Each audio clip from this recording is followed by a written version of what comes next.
Hello and welcome to this week's Lunch and Learn. I am going to talk to you about the first habit in this amazing book, The 7 Habits of Highly Effective People by Stephen Covey. Now, it's been around for a long time. This book itself is the 25th anniversary edition.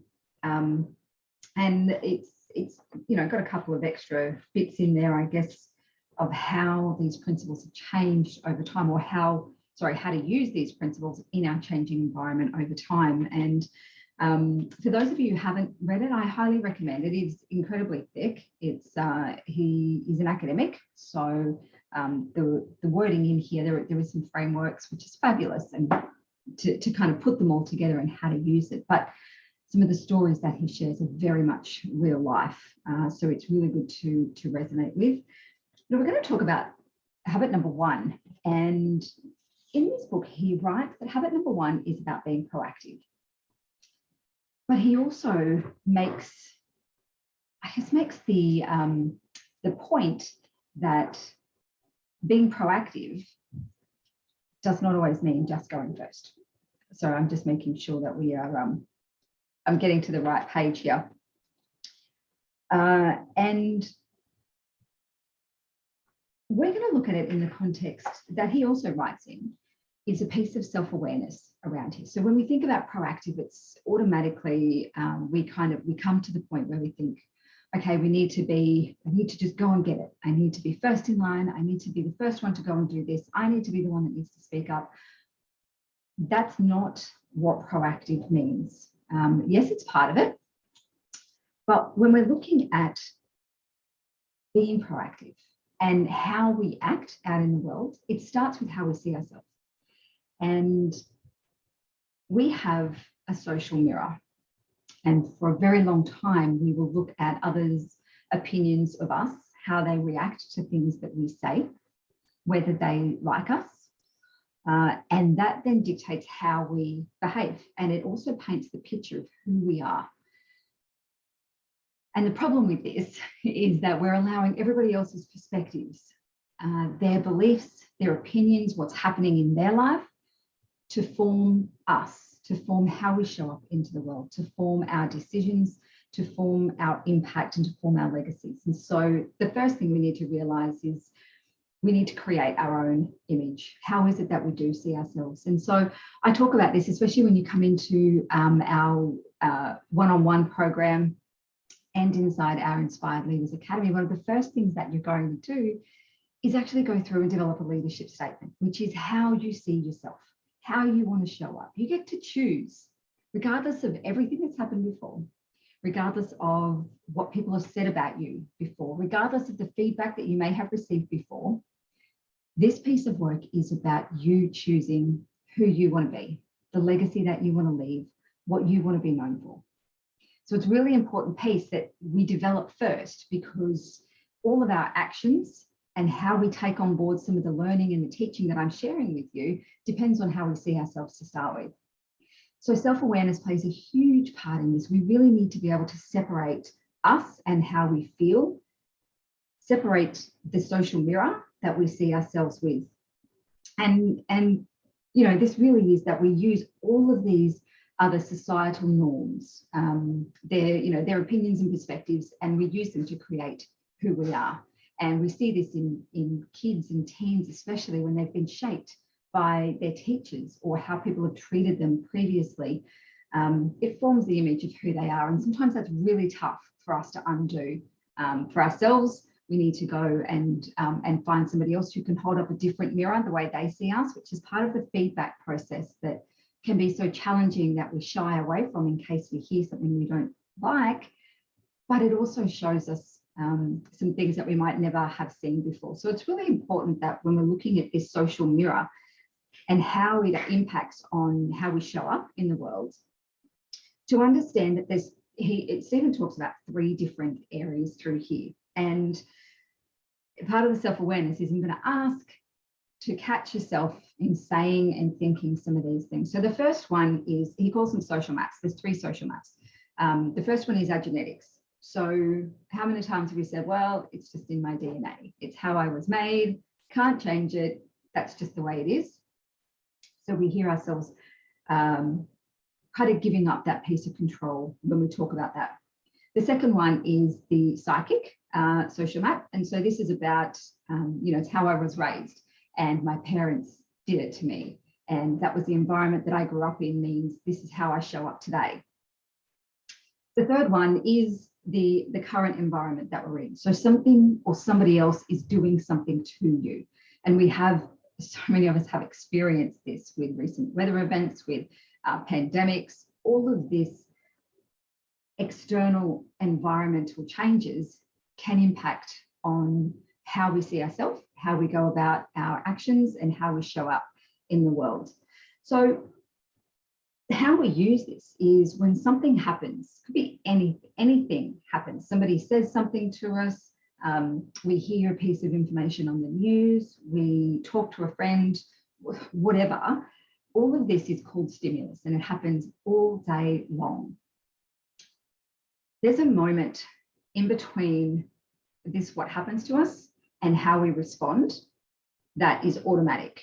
And this is where all of these three social norms come in. So something happens to you, well, I can't do anything about it because my parents raised me like this, it's in my DNA, or the government are screwing us over, whatever it might be.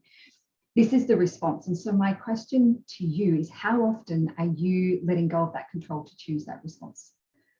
This is what being proactive is about. And when we can start to develop this within ourselves, we have the power to choose our response to anything that's been given to us.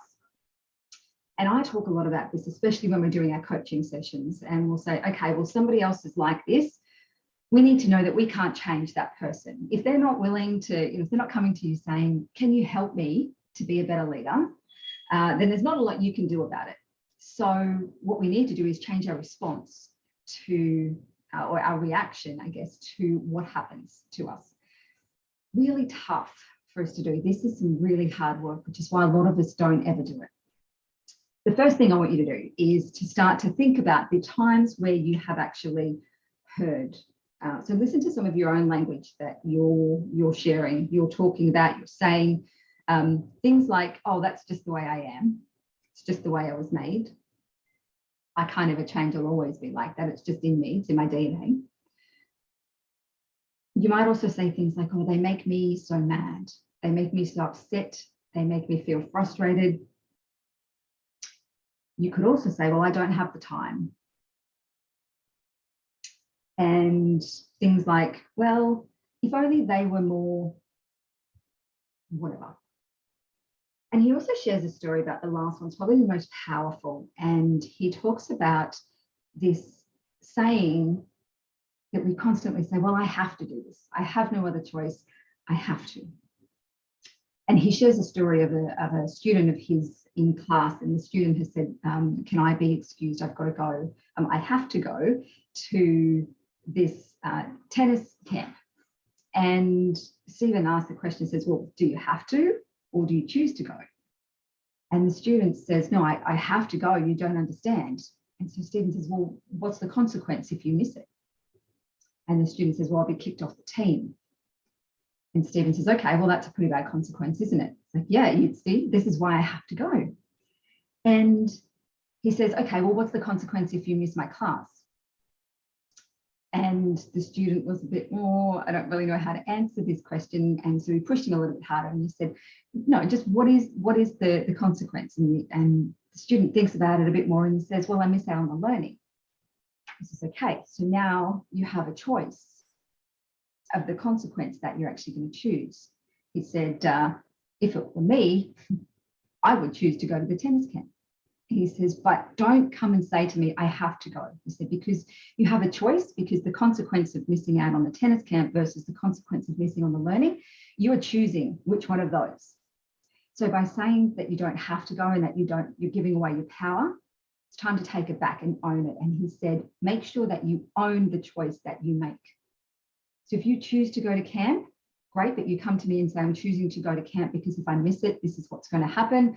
I'll catch up on your learning later, whatever that might be, right? This is some tough conversations sometimes that you have to have, but own the choice rather than saying it's out of my control, because it's not. Between the stimulus, something happening, there is that split second of response time that you absolutely have control over.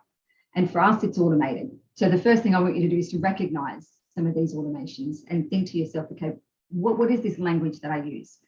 Try to catch yourself. If you're struggling with it, then share with somebody who you can trust and say, I want you to pick me up when I say some of these types of things. Can you do that for me and give me that feedback? I was talking with another woman today who has had feedback from someone who is a bit of a friend, a bit of a mentor, complete and honest trust within there.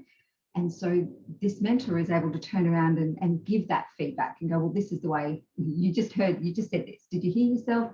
Or, let's look at how you've responded to this incident here. So it's really important to try and surround yourself with those types of people as well, who can pick up, who are around you constantly, who can pick up some of this language if you can't see it yourself. Another thing that he talks about being proactive is, what are you worrying about? What are the things that take up so much of your time? Are they in your control or are they outside of that control? They're outside of that control, let it go. And some of these things are how other people behave, how they act. Like I said, you can't change them unless they're willing to come to you and go, can you help me change? If they're not doing that, then you will worry, you will stress, you will beat yourself up so often about trying to change this other person. They've got absolute zero interest. Meanwhile, they're going about their daily business.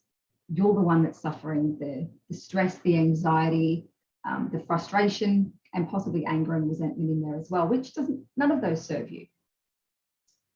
So stop worrying about things that are outside of your control. Take a bit of a stock take on that. What is challenging you? What is worrying you? What is frustrating you at the moment? Write some of those things down and then ask yourself the question, is that in my control? If the way that I change and if the way that I respond to this kind of stimulus changes, will that outcome change? If the answer to that is no, then you're going to need to let it go because it's not going to do you any good. So this is what he talks about around being proactive, and it starts with us. He breaks this, the 7 habits into, 3 for personal and private victories, he calls them, which is really about our own personal growth. And then the next 3 habits are public victories. And these are things that we're doing outside that have outside consequences on other people. And then the last one is, I've spoken before about sharpening the saw, and that encompasses every single one of them. So once you've got all of these, then it's time to go and sharpen the saw and make sure that you revisit them constantly and go, okay, well, am I still doing this? Do a bit of a self-check. Am I being proactive? Is this, am I showing up the way I wanted to? Am I taking responsibility and ownership for every single decision and for every single response? Or am I still putting that control, giving that control away to somebody else? The last thing that he also talks about in being proactive is have versus being. So having versus being. So we're looking at setting some goals. We just did this recently. So I chose to use setting of some goals. I think last week we spoke about the Opus model and how you use that to set some goals. I want to think about, are you focused on having something or are you focused on being someone? So when we talk about having, we're going to have the car, we're going to have the house, we're going to have the job that we want, we're going to have the new lounge, we're going to have the swimming pool, whatever it is that you want to have, all valid goals. I want you to change it around to, what kind of person do I need to be in order to receive that?